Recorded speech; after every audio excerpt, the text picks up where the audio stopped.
மாவட்டம் வேப்பூர் அடுத்துள்ள மலையனூர் ஸ்ரீ முத்துமாரியம்மன் திருக்கோவிலில் தீமிதி திருவிழா வெகு விமர்சையாக நடந்தது.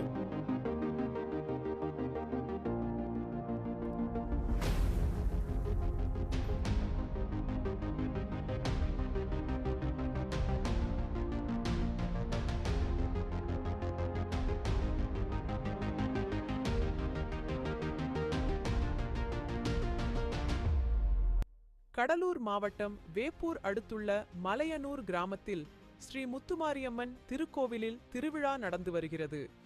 கடந்த ஞாயிற்றுக்கிழமை காப்பு கட்டும் நிகழ்வுடன் திருவிழா துவங்கியது. திருவிழாவின் முக்கிய நாளான இன்று பக்தர்கள் தீச்சட்டி ஏந்தி, அலகு குத்தி, தீ மிதித்து தங்களது நேர்த்திக் கடனை செலுத்தினர்.